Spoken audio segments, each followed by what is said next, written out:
Hello my dear friends, welcome to my YouTube channel. आज हम सीखने जा रहे हैं ईडियम एंड फ्रेज जो एसएससी में कई बार पूछा भी है और आपके एग्जाम पॉइंट ऑफ व्यू से इंपॉर्टेंट भी है। क्लास को एंड तक देखना। अगर आप चैनल पर नए हो तो चैनल को सब्सक्राइब करके बेल आइकन प्रेस कर देना। विदाउट वेस्टिंग टाइम अपनी क्लास को स्टार्ट करते हैं। सो माय डियर फ्रेंड्स, आज की क्लास का फर्स्ट ईडियम एंड फ्रेज है जो है हाफ हार्टेड। हाफ हार्टेड का मतलब है विदाउट एक्साइटमेंट और एनर्जी, यानी बहुत ज़्यादा उत्साह से ना कोई काम हो। जैसे होता है ना कि आधे अधूरे मन से, वो क्या कहलाता है? हाफ हार्टेड कहलाता है। अगर मैं बात करूँ हाफ हार्टेड ईडियम फ्रेज कभी भी आपके एग्जाम में आए, इसका मतलब है पूरे दिल से जो काम ना हो। ठीक है, हाफ हार्टेड मतलब आधे अधूरे मन से पूरे दिल से जो कार्य ना किया जाए वो हाफ हार्टेड कहलाता है। विदाउट एक्साइटमेंट और एनर्जी भी हम इसे कह सकते हैं। हिंदी में कहूं तो आधे अधूरे मन से जो कार्य को किया जाए पूरे दिल से ना।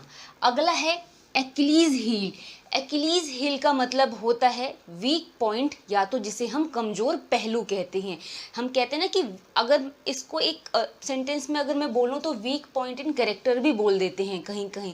मतलब क्या है? किसी भी चीज़ में कोई कमजोर पहलू हो वो एक्लीज हील कहलाता है। तो एक्लीज हील को थोड़ा आप याद कर लेना, क्योंकि अगर मैं इसका कोई भी ऐसी ट्रिक लगाऊं याद करने की तो नहीं हो पा रही। याद कर लेना, इसका मतलब होता है कमजोर पहलू, जिसको हम वीक पॉइंट कहते हैं।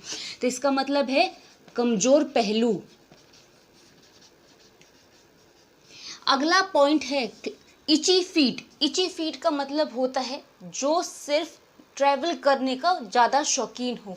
ऑलवेज वॉन्ट टू ट्रैवल, हमेशा कोई ना कोई कहीं ना कहीं जाने की तैयारी में रहता हो, या तो यात्रा करने में उसका मन लगता हो। जिसको हम एक वर्ड में बोलें तो भ्रमणकारी हिंदी में कहते हैं। यानी जिसको भ्रमण करने का शौक हो, ट्रैवलिंग करने का शौक हो। जैसे बोलते हैं ना कि इसके पैर में हमेशा खुजली रहती है, कहीं ना कहीं जाता रहता है। ठीक है, तो इसका इची फीट का मतलब है ऑलवेज वॉन्ट टू ट्रैवल, जिसको मतलब हम हिंदी में बोलें तो भ्रमणकारी कहलाता है, जो हमेशा भ्रमण करना पसंद करता हो। अगला है वेल हील्ड। वेल हील्ड का मतलब होता है रिच होना, जिसको हम पैसे वाला, धनी कहते हैं। कभी भी आए वेल हील्ड, इसका मतलब है धनी या जिसके पास बहुत पैसा या दौलत हो। नेक्स्ट ईडियम एंड फ्रेज है बाइट द डस्ट। अब धूल चाटना, हिंदी का एक कहावत या मुहावरा आपने सुना होगा। धूल चाटना मतलब या तो हार मान ले, हार जाना, ठीक है, पराजित हो जाना, या तो मिट जाना, मतलब नष्ट हो जाना। ये सारे क्या कहलाते हैं? बाइट द डस्ट, जिसको हिंदी में धूल चाटना कहते हैं। अगर मैं बात करूं तो हारना भी कह सकते हैं या तो नष्ट होना भी कह सकते हैं।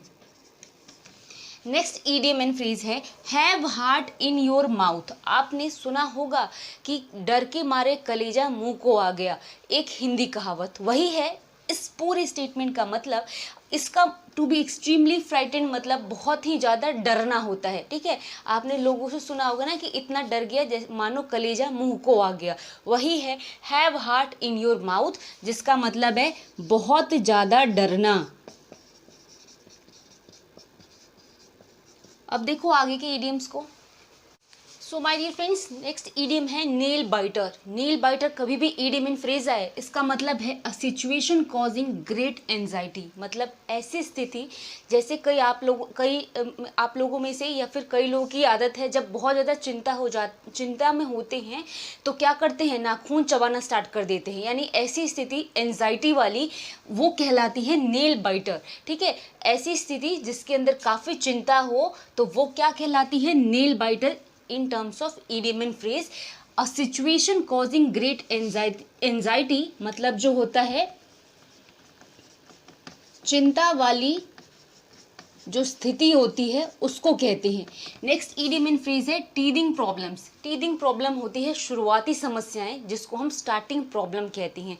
जैसे एग्जाम्पल के तौर पर आप कहीं जाते हो अपने घर से दूर, तो स्टार्टिंग में वहाँ पर रहने में आपको कुछ प्रॉब्लम्स आ सकती हैं या आती भी होंगी। या तो आप कहीं पर भी कोई काम स्टार्ट करते हो, स्टार्टिंग में उसको स्टार्ट होने में थोड़ा टाइम लगता है। तो जो शुरुआती समस्याएं हैं वही क्या कहलाती है? टीदिंग प्रॉब्लम्स, जिसका हिंदी मतलब है शुरुआती समस्याएं। नेक्स्ट है in cold blood. In cold blood का मतलब है वेरी क्रूल ऑफेंस, मतलब बहुत ही क्रूरता पूर्वक कोई अपराध करा गया हो, वो क्या कहलाता है? इन कोल्ड ब्लड, यानी क्रूरता पूर्वक किया गया अपराध। नेक्स्ट है स्पिट ब्लड।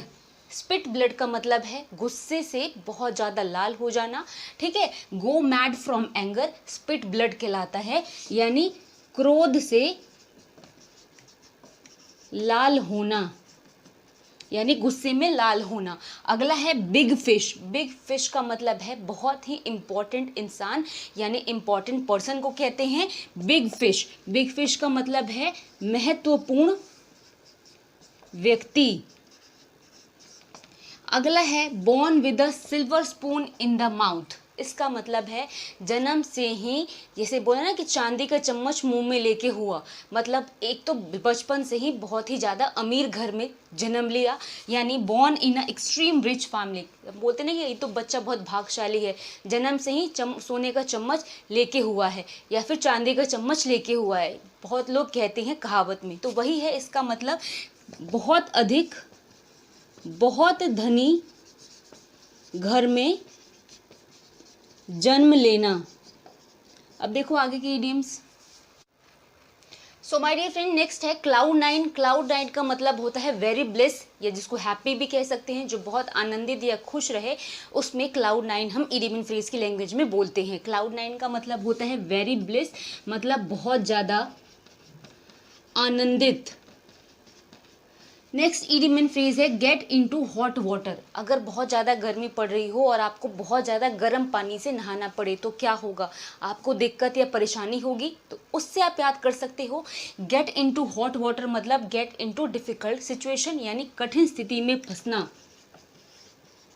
कठिन स्थिति में फंस जाना या फिर फंसना क्या कहलाता है? Get into hot water.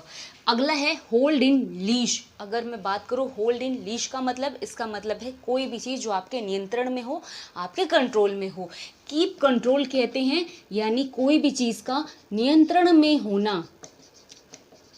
अगला स्टेटमेंट है एप्पल ऑफ वंस आई। आपने सुना होगा जब कोई किसी को बहुत ज़्यादा प्यार करता है तो क्या बोलता है कि मेरे आंखों का तारा है, ठीक है। तो एप्पल ऑफ वंस आई वही कहलाता है जिसका मतलब लवेबल है, यानी बहुत प्यारा है।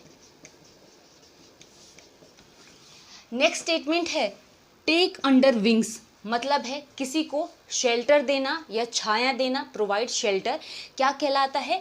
Take under wings. जैसे बोलते हैं ना कि हम किसी हमारे छत्र छाया में रहे या हमारी छाया में रहे, प्रोवाइड उस शेल्टर, यानी किसी को शेल्टर देना, छाया देना, ठीक है, आश्रय देना, शरण देना, वो क्या कहलाता है? टेक अंडर विंग्स, जिसका मतलब है किसी को भी आश्रय या छाया देना।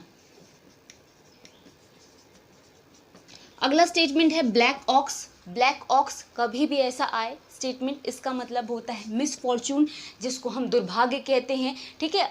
ब्लैक ऑक्स मतलब कभी ये जैसे आए ना, ये एनिमल बेस्ड इडियम फ्रेज होता है जिसका मतलब दुर्भाग्य होता है। अगला स्टेटमेंट है एट स्टोन्स थ्रो, मतलब वेरी नियर, बहुत ही पास में। एट स्टोन्स थ्रो का मतलब है बहुत नज़दीक। नेक्स्ट इडियम है फॉर गुड, जिसका मतलब परमानेंटली होता है, यानी हमेशा के लिए।